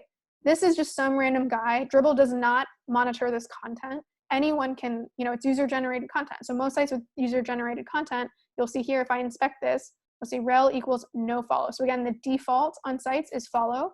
If you see rel equals no follow, that is, it's technically considered a link, but in terms of actually building up your domain authority, it does nothing. It's worth nothing. So you do want to make sure that any link that you build up is a follow link. I believe Medium is also a no follow link. So basically the general way that you can think about this, you can always check and inspect any particular site. But for example, let me just go to any article here.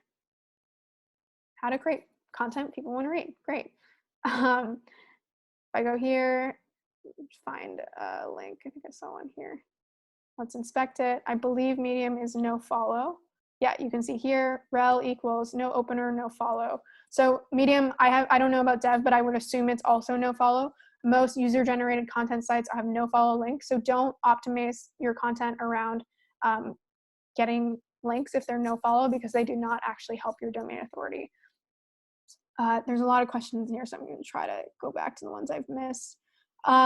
How do you balance between SEO-friendly title with keywords versus a creative, unique title? Mainly, how do you decide what to title your article when there are existing articles with a similar topic? It's an art, not a science, but just to go to my blog to give you guys an example, I can tell you what the keywords are that I'm trying to rank for. Now, for example, this article, Another Year Under the Sun, this is an example of an inspirational article where I did not optimize for SEO at all because it was an article about my goals, my progress, my goals. No one across the 7 billion people in the world is looking up Steph Smith's goals. So I just left it. I did not optimize it for this. However, there are, for many of these articles, even though they, some people have actually complimented me on the titles and them being creative, they all have an SEO component to it. So for example, this one, writing is thinking, that is the keyword. You'll see that I actually do this often where I have kind of like an A and B part of the title. We're here in Ode to Excel, 34 Years of Magic. That one's not as SEO optimized as it could be. This one, Finding Top Talent, that's the keyword. This one, the keyword here is non-technical remote jobs. This keyword is how to be great. This keyword is, I can't remember, but I think it's Google Sheets API with Node.js. So anyway, you get the idea where you can still be pretty creative with a title, but have the keyword in there. And you're not just gonna call the article the keyword, right? Like I'm not just gonna call this Writing is Thinking. So you do wanna play around with the title to incorporate it. But the keyword itself is normally no more than a couple words. And so you can kind of mix it in. So for example, to go back to the remote work tips example, if your article originally was how to work remotely effectively, that's an okay title, but it doesn't really have a good keyword in it. So you could adjust it to be like, I'm trying to think of a good example of how you can integrate remote work tips. You can do something like new to working remotely, here 10 remote work tips. That's kind of like an SEO focused title, so that's not a great one in terms of creativity, but you get the point of how you can incorporate the keyword pretty natively without it seeming like super SEO optimized. Yes, this is a ghost theme that I customized. It looks, someone's saying it looks great. I can actually show you guys real quick. This is a little unrelated to SEO, the ghost admin. This site is a Casper site. That's like their main default theme, but you can adjust a bunch of stuff with design. As you can see here, you have your tags, but specifically the thing I love about Ghost is it's developer friendly. So even though I use the Casper theme, I added these site header and footer adjustments, which is how you see like the trust bar, for example, up here at the top. You see the maker widget and stuff like that. Why do I have 2 subscribe buttons? I talked about this a little bit last week. I think you don't need to have 2, but I in general think you want to make it as easy as possible for someone to subscribe, and you'd be surprised that sometimes it can be very difficult for a user to actually find what they're looking for, even when you think it's obvious. So having it on multiple parts of the page just makes it more likely that someone can find the subscription button if they're looking for it. Now, I skipped a couple questions further up, so I'm going to answer them. Andrew's asking, can you list a couple black hat techniques so we know what they are before someone tries to do them or sell them to us? Genuinely asking for information's sake. Yeah, so for example, black hat tactics. So if we go back to the presentation and I go back up to these ranking factors, right? So for example, someone knows that backlinks are a ranking factor. So they're like, I'm going to get a bunch of backlinks to my site. So certain agencies have these things called link farms, right? And this is why you should only buy links if you know who you're buying them from and know how they're actually building links. But these link farms go and create a bunch of sites. They create a bunch of kind of like dud content, and then they link between the sites, and then they sell links from those sites. But Google can tell that these sites are providing no value and that they're link farms. And so if you go and buy links from these sites, if it's a new farm, they might benefit you at the beginning because Google perhaps hasn't recognized that it's a link farm. But Google picks up on this stuff, you know, at some point. And so again, it kind of, I brought us back to this slide because with anything, you can game the system for some period of time, but Google will always be able to tell eventually. So another example is where, you know, people have been keyword stuffing their articles. And for a long time that worked because they just thought, you know, this is a relevancy indicator for Google. And if I keyword stuff my article, then Google will recognize that it's relevant to this and it'll start ranking it. After a while, Google started realizing that even if something is keyword stuffed, that it's not actually it may not actually be providing value to people. And for that reason, over time, at least from what I've, from the reading that I've done, Google has increasingly prioritized usability. And usability, when I say usability, I mean in particular how users are engaging with pages. Because at the end of the day, with all of these other indicators that Google uses, they're still just indicators. Whereas how a user actually engages with the page, whether it's their bounce rate, whether they click back, whether they spend a bunch of time on the site, whether they click links on that particular page, that indicates how much value they're actually getting. So if you imagine if some company was trying to use black hat tactics and they went and hired a link building agency, and that link building agency, you know, gave them hundreds or thousands of links from a link farm. And then they did all this other sketchy stuff where they go and they like completely keyword stuff all their articles. And at the same time, their articles provide no value to people.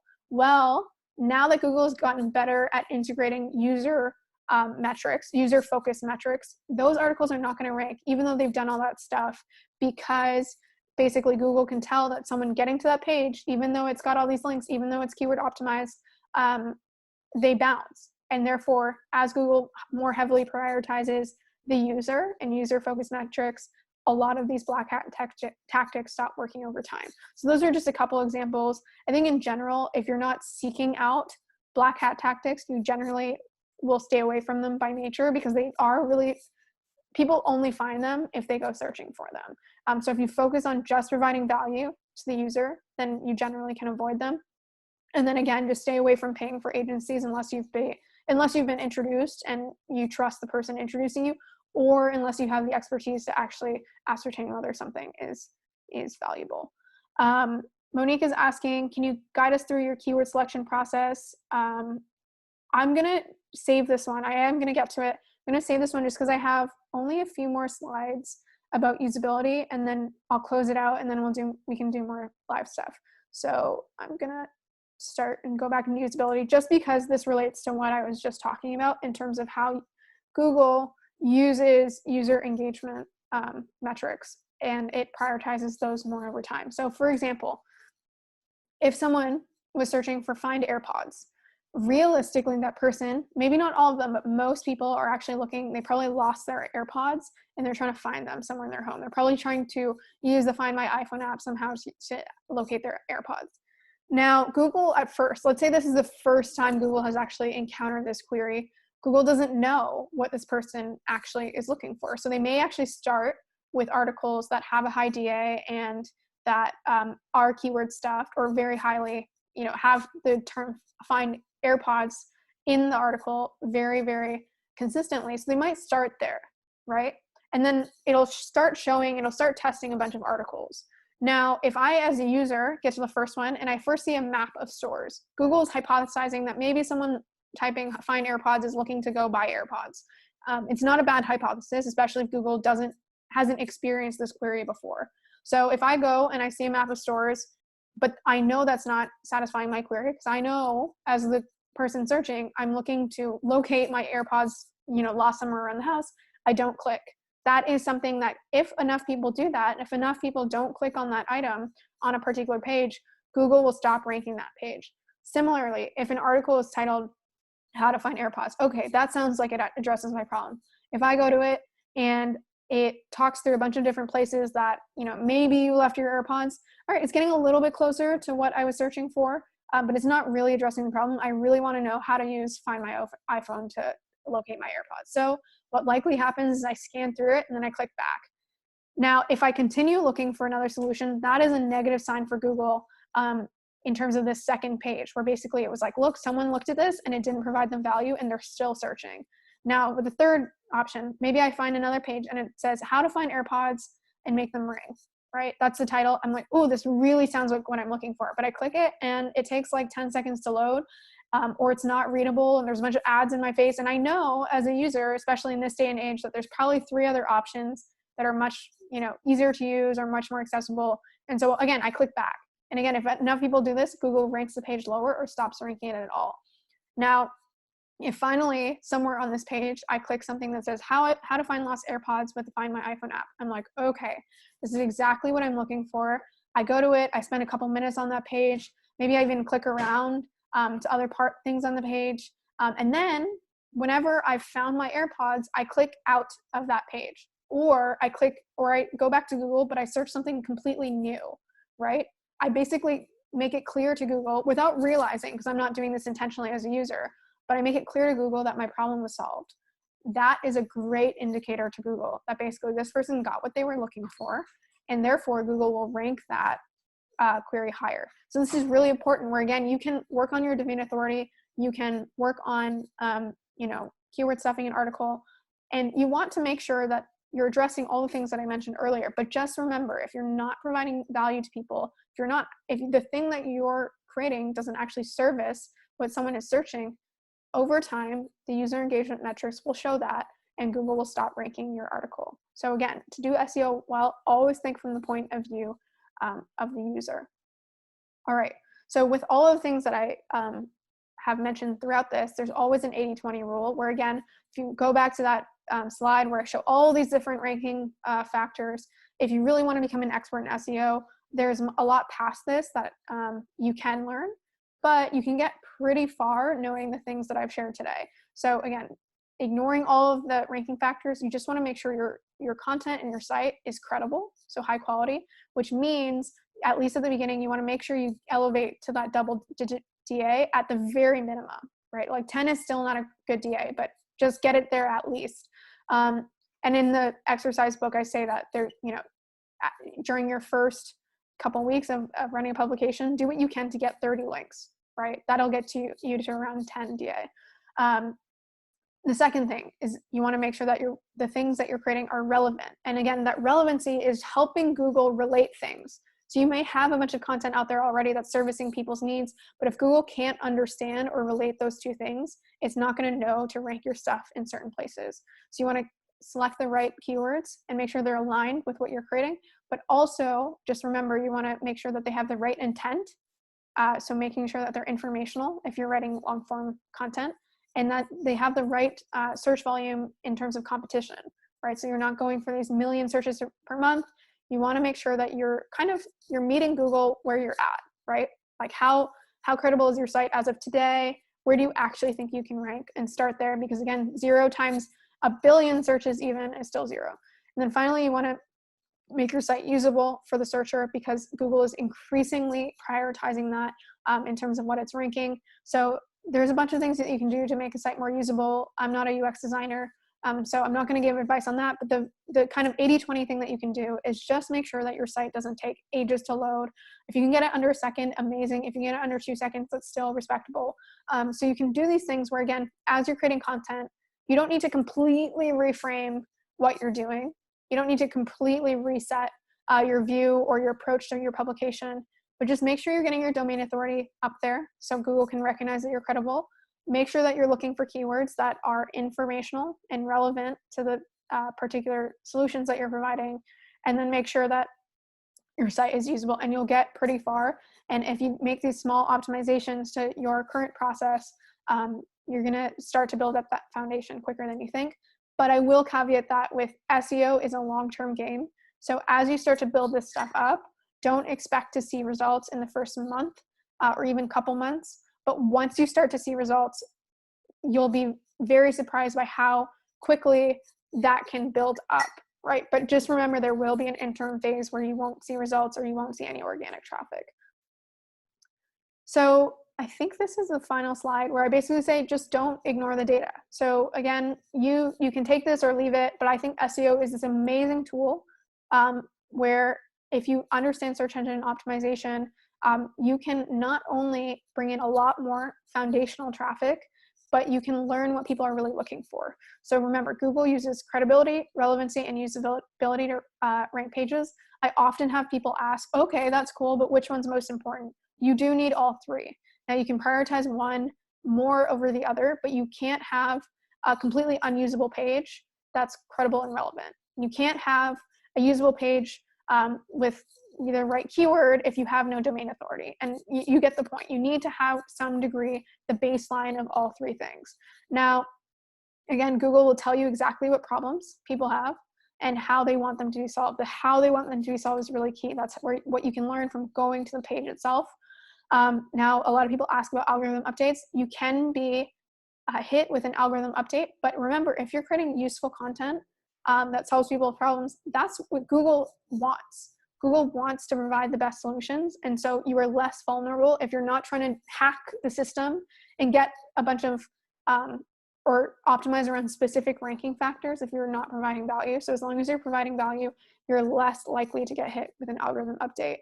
And then also remember, don't think you're smarter than Google, because Google is running off of all of this data, real life data from trillions of searches. And so there are certain cases where you can say, I don't think people are searching for this, but I think it'll be valuable. But be really careful when you do that, because it's something that people like to think that they know what people want. But this is this amazing tool that actually shows what people want. So be really careful if you think that you're smarter than Google, because often people are not. And then the final thing I would say is, again, I find a lot of creators say, like, I don't want to revamp my process. I don't want to like ruin the integrity of the things that I'm creating by trying to optimize it for SEO. Look, in creating content, which you're likely doing already, you're solving problems for people, hopefully, right? If you're not, then maybe that's something you need to revisit. But if you're already solving problems for people, by taking some of these steps that I've mentioned, whether it's building up your DA a little more, whether it's optimizing something so that Google can recognize it as relevant, you're just basically making small tweaks so that Google, the largest search engine in the world, can start giving you more traffic, right? It can start using your solutions to solve people's problems instead of other people's solutions to solve their problems. So again, you don't need to completely overhaul your current outlook on your publication. You can make small tweaks that can deliver a lot of impact. So I believe, yeah, I have this question of anyone want me to analyze their site. That's all I have in terms of slides.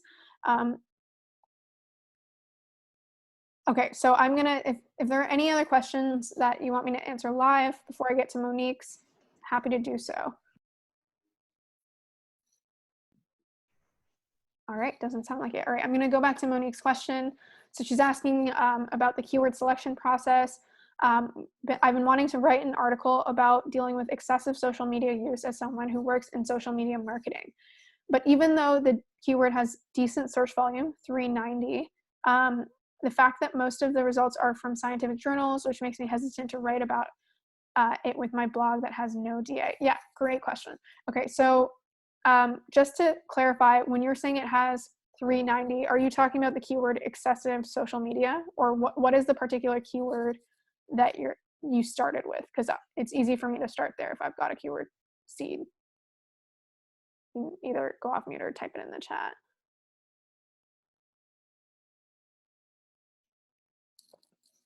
Oh, there we go. Yeah, okay, excessive social media use. So let's start there. I'm gonna first type this into, so this is actually how I think about it. But you can approach this in different ways, but yes, so excessive social media use. Let me call out the signals that I see. So first, yes, Keywords Everywhere installed would definitely recommend it. I can immediately see how many people care about this every month. I can also see this chart, Keywords Everywhere added this recently, which shows me, is this increasing, decreasing? You can see, okay, cool. Like this is something that has seems to have popped up recently. Now, I can also see it's an informational query, right? So you called out many of these things, Monique, so great job, but just calling this out for the rest of the audience where, first of all, there is this people also ask modal that we talked about earlier. If I look at the particular, the things ranking here, actually something interesting about this is that this one, for example, seems to definitely be, yeah, this is like a long form article about social media use. A lot of these happen to be, but there's also, let me see what this is.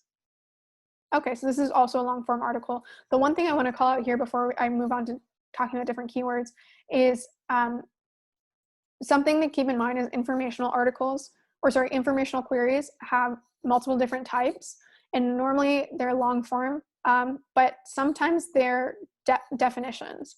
And so you want to be careful, especially for example, with finance blogs. If you are optimizing for a keyword that is informational, but everything ranking there is a definition, it's from like Investopedia or whatever, you want to avoid that keyword. You want to make sure that you're not only optimizing for informational, but you're optimizing for the types of things that are ranking here are the types of things that you're going to create. So in this case, this isn't a bad keyword, but I would say that the first thing ranking here is more of like a definition, or it's more of like what is excessive social media use versus let me talk about this as a topic. This is more of an opinion piece, for example, or more of an educational piece. So for that reason, in addition to what you said earlier, where we can actually, if we go into Ahrefs, sorry, here, and I go into the Keywords Explorer,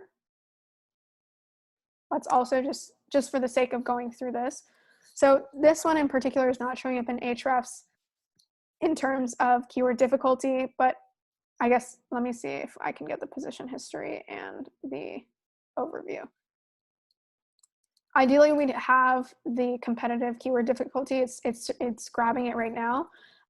But what we can also do in the meantime, this is more of like a manual way to do it if you, which is what I did before Keywords Everywhere added this feature. But if I go to the dashboard and I enter, oops, I mean to pull, let me pull this link. So what's ranking as number 2 here, but really number 1 after the definition. If I go in here, let's see how many referring domains and backlinks this page has. So that's really important, where you do want to look at the particular domain overall. So this domain is pretty strong. But you also want to look at how many for this particular article, right? So /drug / social media addiction, how many this has. Now, here's a couple ways that, now that you are at this point where probably you're like, okay, this seems like a particularly competitive query. It is kind of definitional versus more like people who are searching for this don't seem to as much be looking for like an opinion piece. That's when, yes, I would say in this case, I probably would look for another keyword. And in terms of how I would think about that, here's a couple ways that you can go about it. So the first is you can look at the related keywords in something like this. So you can see, in this case, this is not super helpful, where you can see it's social media addiction, articles, symptoms, causes, which also kind of is an indicator that the keyword we started with is probably not great, because again, it's more about like information about social media addiction. Now, let me go back to your comment and see. So you want to write about how you're dealing with excessive social media use. And so what you may consider is taking a step back, and the very concrete thing that you started with is excessive social media use, right? That keyword. But even if you take a step back, what are synonyms of this? Or what would someone who is experiencing or interested in social media use be searching? So for example, another word that you could start with is something like digital detox, for example, of someone who is actually, like your article could be about social media addiction and excessive social media use, but you can actually start with a title that's instead like, here's how to, like, always online, here's how to digital detox, right? Or something like that. And if you go in here, you'll start to see additional keywords that you can grab, and you can also take these keywords, put them into, I'm going to duplicate this, put them into Ahrefs. So in here, so Ahrefs pulled the excessive social media use here. So you can see the difficulty is actually not that high at 17. And you can again see what it has actually ranked here. They unfortunately don't have the data over a certain period of time. And so what I would do here is I would look at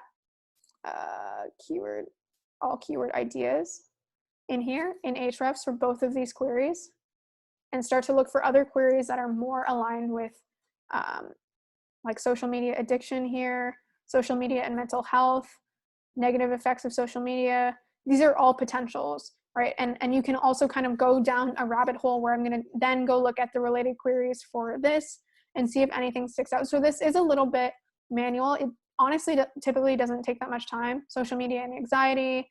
And then if I look at here, you can see there's a bunch of queries like how to disconnect, social media detox, brain detoxification, disconnect to reconnect. So that's another one. For example, in this case, let's see in keywords everywhere. Keywords everywhere doesn't always align with Ahrefs, but this is a query where, for example, you've got 1,600 searches a month. It kind of fits within that threshold of what we're looking for. Everything ranking here seems to be more of this like opinion piece versus, you know, a more like educational / almost like medicinal view of it. So this, in my opinion, I'm kind of spitballing right now because I'm just going through this live, but this is where, you know, maybe you actually approach a keyword more like this, where you can still talk about social media addiction and use and overuse, right? But if you're not a scientific journal, you may struggle to rank on something more clinical, like excessive social media use or social media addiction. And so you can start to use something like Ahrefs, or as I mentioned, if you have an AdWords account, you can do the same process with Keyword Finder within AdWords, where you start to look for some of these other keyword ideas or related keyword ideas and go through them and be like, which one actually fits like what I'm trying to say?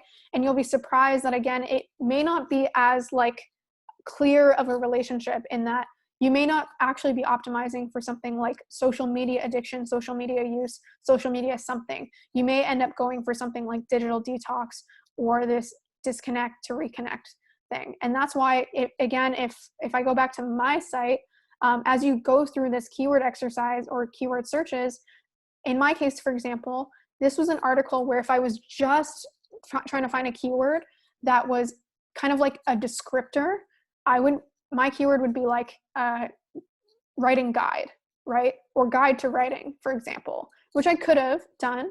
But since my piece was less of a guide and more of an opinion piece, I ended up going with this keyword, which is writing is thinking. So you want to get in the habit of being a little more creative with it, where it's, again, sometimes some people aren't always looking for the exact thing that you're providing, and they may be looking for an adjacent query that actually solves the problem or is relevant to the problem at hand.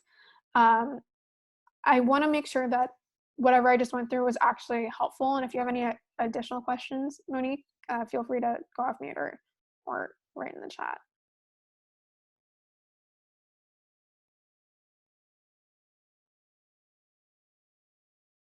Okay, perfect. Okay, so Angela's asking, how many keywords do you usually select for one article? Do you have one primary keyword and then a few secondary keywords? You have one primary keyword. Now, the secondary keywords help you in actually, again, filling out your article and understanding if someone is searching for X, what do they also care about? But you want to, in terms of pure optimization, so as you're going through something like Yoast, you want to make sure that you're using one primary keyword, where if you do try to optimize for multiple keywords, that's when things can get muddy and you honestly will end up ranking nowhere. So you do want to make sure it's one primary keyword. And then with the secondary keywords, what you'll often see is if I go to, like, so for example, digital detox, if I was writing an article on digital detox, I would be optimizing purely around the term digital detox. But if I look at these related keywords or people also search for section, I can see digital detox tips, definition, benefits, the trend, the history of it, how students can do it, you know, because they have to work, they have to, you know, fulfill their degree. How do they do it? So again, the article itself is optimized around digital detox, but I may have subsections within the article that are formed off of the secondary keywords. But in terms of pure just optimization, you're only selecting a primary keyword. All right. I think I went through the questions that are in the chat so far. If anyone has any other questions, if anyone wants me to look up their site, anyone similar to Monique is struggling to find a keyword for a particular article, I'll give you guys a couple seconds in the chat, but if not, we can close this out. Hey, Steph. Hey. This is Giorgio. I have a quick question. So, I'm not sure if this fits, but so sometimes I republish some of the posts that I publish on my site. I republish them on Medium through a publication. But let's say if I now wanted to make changes to the original post to optimize them for SEO, I could not do that for those posts that are already published on Medium, right? So you can, but I don't think you need to, in the sense that if they're living on two places, for search engine optimization, you're focusing on building up your domain, getting traffic to your site, and ranking your pages. In which case, if you go back and you re-optimize an old article, do that on your own page. You can actually edit old articles on Medium, so that's not an issue. But I just would say that there's not much point in doing that. And just a note on Medium overall for everyone in general is, as you're posting on Medium, make sure you're using their import tool, because that automatically sets the canonical. The canonical is what identifies to Google what the original content was. And so you want to make sure that Google doesn't actually dock for duplicate content, but it doesn't help you. And it can hinder your ability to rank because something else is ranking there. And so you always want to make sure to use their import tool so that Medium is identifying to Google, this was the original piece of content. And therefore you're increasing your own blog, your own domain's chance of ranking in that place. All right, thanks. Yeah, I thought that to use the canonical, the two posts needed to be the exact same. So if I were to make some changes on my site, then I thought that I also needed to do it on Medium. But, yeah, okay. They don't need to be the exact same. The canonical is just a way for Google. They tend to be the exact same, right? Because most of the time it's just like a post copied over, but they don't need to be the exact same. And it's just a signal to Google to say, hey, this was the original. And just for the people on this call, just so I can show you this, what I'm talking about is like the no follow links that I was talking about earlier. Google has a bunch of basically tools to where sites can indicate certain things to them. Just like the no follow, you're indicating, I can't verify the credibility of this link. Sites can basically tell Google, hey, this is a piece of content, which you may see other places on Google, but this is the original. And so best practice is, you can see, if I just search, sorry, this chat is getting in the way. How do I search in here? It's been so long. Canonical. Here we go. So you'll see in here, link, blah, blah, blah, rel equals canonical. And the canonical, oh, actually, I saw someone else in the chat say this. This is, oh, sorry, I'm not even on the right page. That's why. This is my bad. So I need to actually go to the article itself. Let me do the same exercise. The canonical in that case was a Medium page because that was the original page. But if I go here and say canonical, okay, here we go. So canonical equals, you see the original post, which is, from my site. And that's really important because without that, Google does not know is the original from Medium, is the original from the other site. And in general, since Medium has a higher DA, most likely because Medium has a very high DA, it'll rank the Medium content above your own.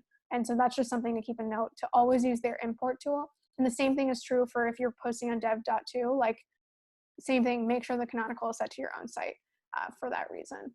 And so couple additional questions. Someone's asking, does the URL having /blog/post name or /20/post name or something, or just domain.com/post name make a difference? No, it does not. In fact, actually having some sort of site architecture can help you, because it helps Google understand where things are on your site. So remember I said that Google actually scrapes things, and the way it scrapes things is it actually goes through, if your site doesn't have a sitemap, it'll just go through an existing page, and then it'll find the links on that page and try to, go to those links. And then, that process continues. Now, what you can benefit from is if you have a good site architecture, Google can now scrape these pages more effectively. So it knows if you have like a stepsmith.com/blog, and then anything at /blog is linked to /blog/something else, it's easier for Google to scrape it. And that's also why it's important, if you can, to give Google a sitemap, because what can happen is if you have an article that isn't actually linked on any other part of your site, Google can't access it sometimes. It can't find it. Now, Google sometimes will find other ways to find it, like, oh, it's getting a bunch of traffic, or it's being linked to by external sites, but you can actually help Google more consistently scrape and crawl your pages if you have a pretty clear link structure or link architecture on your site. And that's also why you'll often hear SEO advice that says that you should build internal links. It's helping Google actually find and consistently crawl your content. But to answer your question about like specifically the URL, that does not matter. The one thing about URLs that you do want to do is you want to make sure that your URL structure, or sorry, your any given URL is not too long, because Google is looking for particular keywords within that slug. And if you dilute it with a bunch of other keywords, it's harder for Google to recognize what's important within that slug. But that's not essential. That's not something that will make or break you. Matthew is asking if you, sorry, I totally cut someone off. Go ahead. No. I was just saying thank you. So, because I'm just going to restart my whole blog. So I was just wondering if I should, like currently I have like domain/post name. Yep. And now when I start building a proper Ghost blog, I was planning to consider domain.com/blog/post name. And I wasn't sure if that's going to make a difference or not.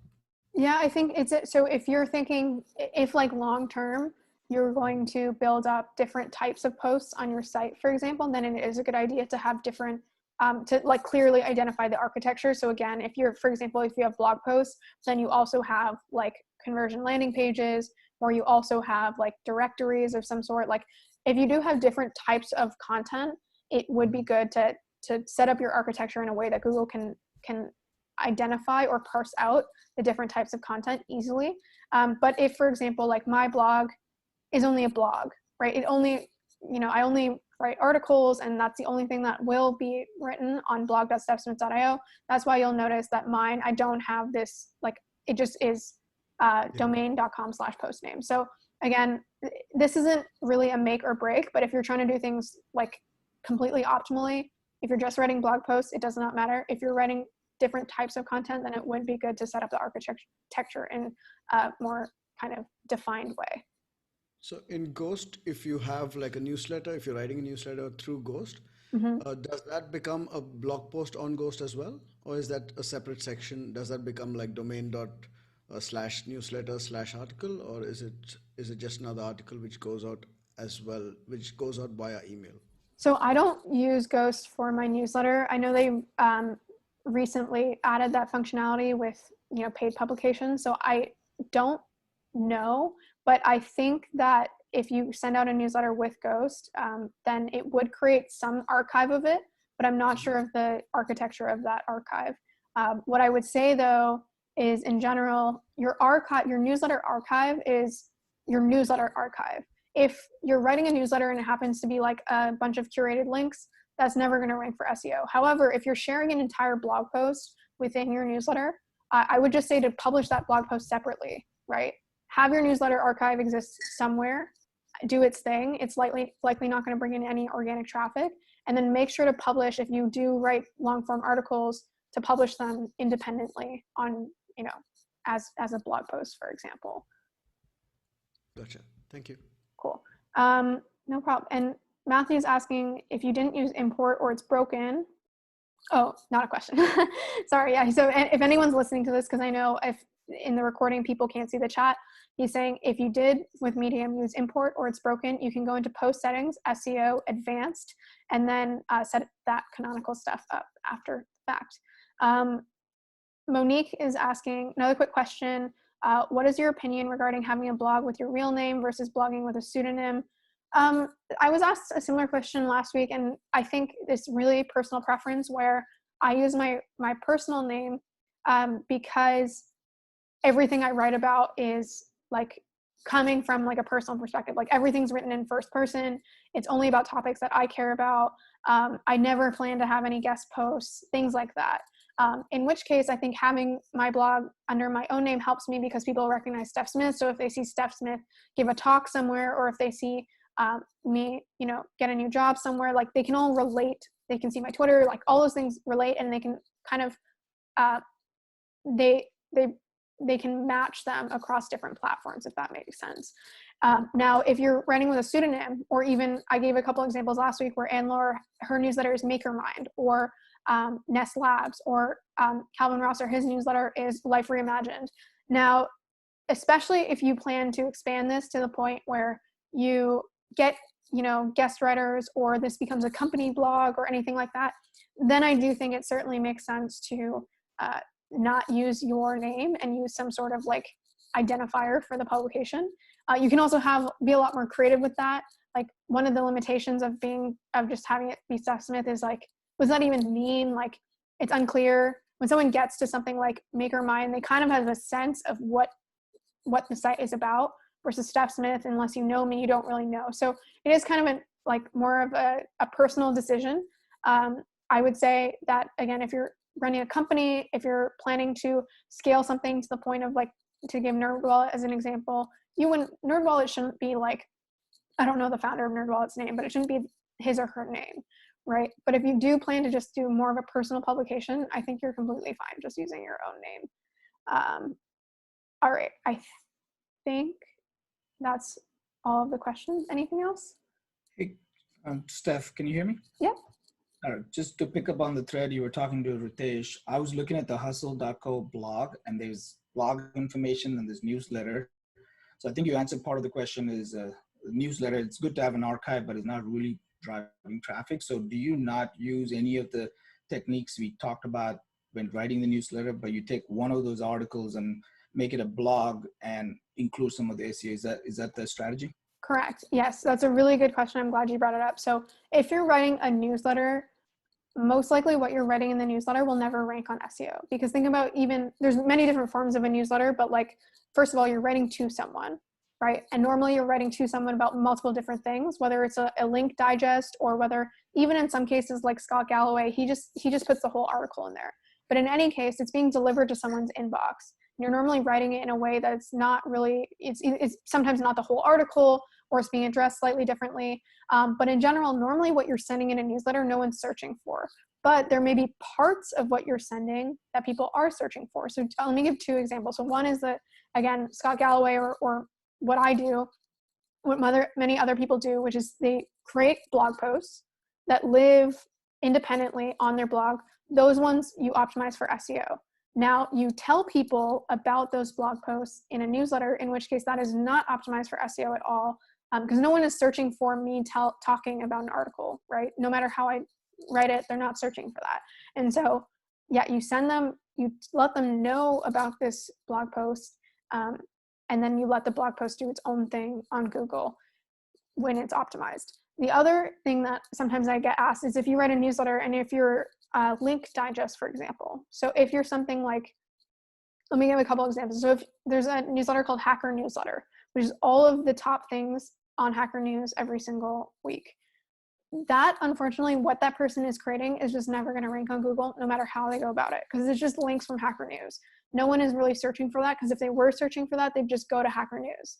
Now, there are examples of where you create a link digest where you can benefit from SEO, where, for example, if you're creating like Remote Leaf is a remote job board that gets sent through email. Now, the email content itself is never going to rank on its own, but you can take the stuff that you're already sending in email and go create an asset online that people are searching for. So if, for example, with Remote Leaf, she should go create a remote job board, and you can orient that remote job board. I talk about this in the book, how Peter Levels has done it with Remote OK, where you have different pages, and the overall job board itself is likely not going to rank in many places because someone is not searching for Remote Leaf.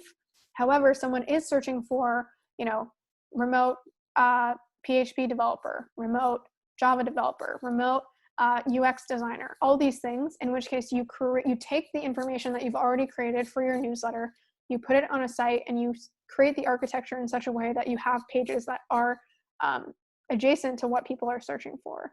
but you must do that. You can't just take the information from your newsletter, which no one in its current form is looking for. You must kind of like adjust it so that it's aligned with what people actually search for. Does that answer your question? Yes, thank you.